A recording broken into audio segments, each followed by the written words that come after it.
Alright, hello everyone, it's silverkyle, and today we are going to be talking about everything that I want to beat in Q2 of 2021, or what I like to call the death list of things that I won't actually do in the next 3 months.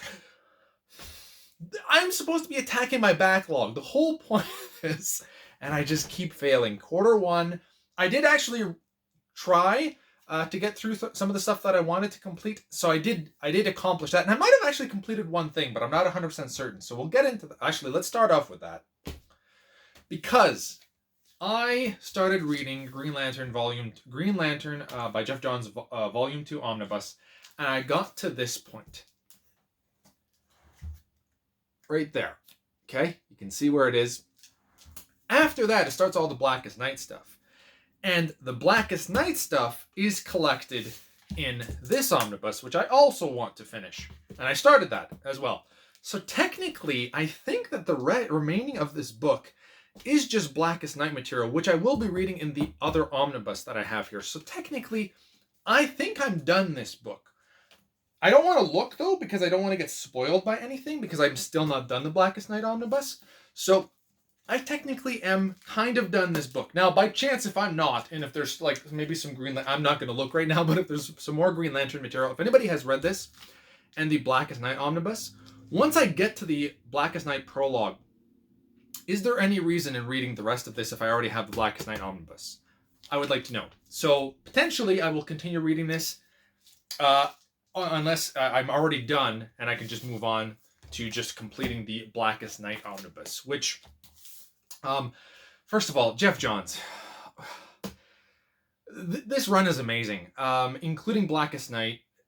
This is just incredible stuff. I'm not even like close to being done, but I'm able to. We'll show you how far I'm at. So that's how far I am right now. That's how much I've read.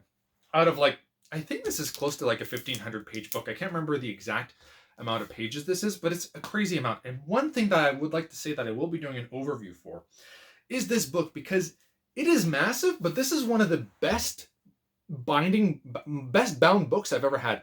There's an eye right there already because of how good this book lays flat. We'll do an actual overview of this because I'm just astounded at how well DC did this. I did stretch it out very well, like I have in my previous videos, but I was still just amazed at how well DC did with this binding, and I wish they would continue doing that. And I think that even Marvel could learn something maybe from this for their bigger books, especially lately. It's so weird how, that's another rant for another video, but my God, it's so strange how they make books one way and then they decide the next day, we've perfected it, let's try a different way. Why did they do that? Because they probably end up wanting to go into a different area that's a bit cheaper to make their books and things like that. So that's kind of unfortunate. Crazy how a 1,500 page book, though, is better made than the Flash Jeff Johns omnibus, which are like 700, 800 pages. This is double that. Makes no sense. Anyway, so possibly done Green Lantern Volume 2. Going to be finishing up Blackest Night. I actually feel pretty good about that. I feel like I should almost get more comic book stuff in here, but let's just try to focus on the stuff that we have in front of me. I don't know. Right now I'm feeling very motivated, and I always like to add more things in case that like I finish everything and then I want to move on to something else. But I think I have enough here. Video games. Super Mario 3D World. I have started this, but I want to actually beat it. It won't take very long. I've beaten it on the Wii U, but I also want to try out Bowser's Fury. I can just actually jump on to that, but I'm not going to do that. Story of Seasons is another game that I really need to beat, especially because the new game has come out. Pioneers of Olive Town is what it's called. And before I jump into that, I want to beat this one. And I do have the collector's edition of that game on the way, so I'm looking forward to looking at that and doing an unboxing of it. Bravely Default 2, another game that I'm actually really enjoying right now. This is a game that I definitely need to beat in the next few months. That's it for my Switch games at the moment, anyway. Yeah, I feel like I should add another book, but like comic book wise, I should be good with this. I don't know why I'm feeling like I'm gonna read a lot and then I won't at all. Next up is probably the most important thing here is The Legend of Dragoon. Now, this is My third favorite game of all time, I believe. It is my favorite PlayStation 1 game, although Final Fantasy 9 is very close. And I have never beaten The Legend of Dragoon. I got to the third disc when I first had it in the year 2000. I probably played it in 2001, actually. And I got to the third disc, and I got stuck. And then I ended up playing something else, and then I came back to it. I got to the second disc. I've played this game so many times, and I keep restarting each time. But this time, I want to beat it to completion because I keep talking about this video game. There's only a few games I feel that, like, if you've been watching my channel for nearly 10 years now, I've been doing this in May. I think May 10th, it'll be 10 years. Crazy how long I've been doing this. But I've talked about this game so many times. Same thing with Skyrim. I used to talk about Halo a lot back in the day too. Like, those are the games that, like, are part of my silverkyle identity. What a name. Why 10 years ago, I don't know why I chose that. I know why I chose that, but we're not going to get into that. Anyway, so that's that I'm very much looking forward to playing and beating finally. Next up, because I have a Series X, I did get Gears Tactics. I ended up getting this for $20, and I do want to beat this. I have started it, and it's up my alley. I'm not freaking out about it. It is definitely not it doesn't feel like a next gen game at all, because I mean it's a tactics game. The character facials in this, when you have a cutscene, those look pretty damn good. So that, I will say, it does look really nice. Next up is Marvel Avengers. This ended up getting a Series X upgrade, so that's why I want to beat this. It does look really nice. I have played it since then. I wouldn't say like it's a major update or anything like that, but since it does have an update, I was like, might as well try it out, kind of thing.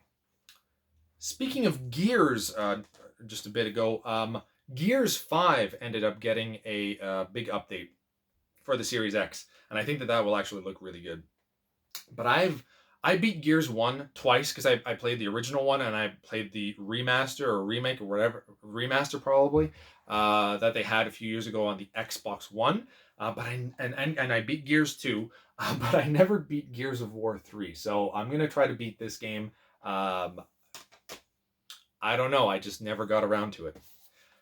This one I have beaten, and it's the only game in the series that I've beaten, and I really want to get back into it because I don't know why I didn't. I think I beat this like probably a few months after it came out. And that's Assassin's Creed 1. I don't remember. I remember the ending, like this big battle, and I was like, oh, I don't really want to spoil anything. I mean, kind of everybody knows Assassin's Creed. I'm the only one that's probably behind at this point in time. But yeah, this is something that I do want to actually try to beat at some point in time. I have a Series X, and I'm going to be playing Assassin's Creed 1 from 2007. It's fine. It's fine. All right. I'll get into this in a second. But I recently started reading, finally, The Hobbit. I ended up getting this box set right here, the Lord of the Rings box set, last year, to go over and read it. And then I just was so busy that summer. But I finally have started The Hobbit. I'm maybe halfway through, about. And I want to do an actual review of this book, and then I want to move on to Lord of the Rings and talk about these, because I read this when I was 13 years old, and I really liked it back then. And I feel like I liked this more than the Lord of the Rings when I read these when I was 14. I never finished Return of the King, though. I got maybe halfway through, and I was like, I just can't anymore. It wasn't gripping me anymore. And then I started reading The Wheel of Time, and that gripped me a lot more at that time. I was 14 years old, so I'm really curious to see what I'm going to think of The Lord of the Rings, because I did read, like, I think the first chapter when I first got this set, and it really resonated with me a lot more, and I ended up actually liking it more than what I'm reading of The Hobbit. The Hobbit is still good, but it is a children's book, right? Like, it's an international child's bestseller. It is meant more for a younger audience, which would make sense why I liked it more when I was 13, and I felt that this was just too much at that time. I don't know how I thought that The Wheel of Time, which is like 800 to like 1200 pages per book, was better for me, but it might have just been the writing style, right? That's another thing too that comes into play with these older books, because 1937 for this, mid 50s for Lord of the Rings, like it is a different language that I don't necessarily use as much. So where I felt like the Wheel of Time was written in the 90s and I was reading it in the late 90s, or no, probably year 2000 is when I started because I was 14 at the time. All right, I'm very much looking forward to revisiting this. And then what I would like to do is actually get into all the other Tolkien books, like the Silmarillion, the Unfinished Tales, all that kind of stuff. I'm really wanting to get into and dive into Tolkien's world. So yeah, this will be afterwards as well. So Hobbit and then Lord of the Rings. I feel like I should have more books. I'm probably going to read The Wheel of Time again. Once I'm done Lord of the Rings, I'm probably going to move on to Wheel of the Time. I should have brought the book over here, but I actually just ordered the hardcover. I think I have the first book 2 times already. I have like the regular standard paperback, and then I have like a larger formed paperback. I'll show you when I get the hardcover because I'll probably do an overview of it, but of the original book. Anyway, next is going to be Spawn. I was really excited to get this compendium. First 50 issues. Love Spawn. Really want to get into this. This is what I grew up with, so I'm really looking forward to seeing how...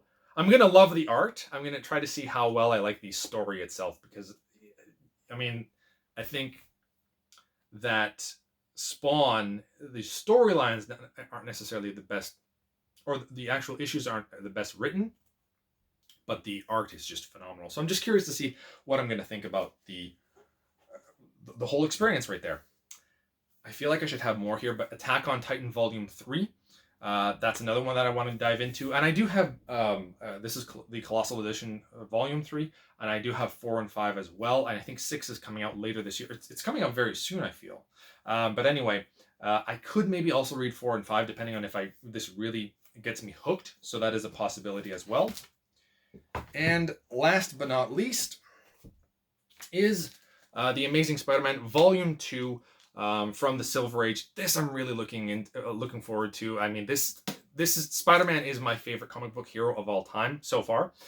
Green Lantern is certainly. I think it's probably just because of Jeff Johns. I don't think I'm liking Green Lantern a lot more, but I still Spider-Man and Peter Parker. There's just something there for me. So I'm really looking forward to this because I finished Volume 1 and I was like, at the time, I just really wanted to have Volume 2 and Volume 3 and just kind of go over and read everything. And now we're finally going to be able to do it this year. And then we're getting Volume 5. Like, I'm so freaking excited for this. So this I'm definitely going to be looking forward to reading. Hopefully more so when I'm done Blackest Night. Although what's nice about it is that because they're so different, you know, this is 2000s, mid 2000s, and this is like mid 60s. So they're very different from each other. And I'll be able to kind of go back and forth between the two of them, I think, and not feel completely lost. Because sometimes if they're very similar, you kind of get... Well, if you change the superheroes, it's not too bad. But anyway, I could just ramble on forever, can't I? It's a problem. So thank you all for watching. Let me know in the comments below what you're going to be trying to tackle in the next 3 months for quarter 2 of 2021. And you have all been bearded in. Oh, that's heavy because of the omnibus. Beardage.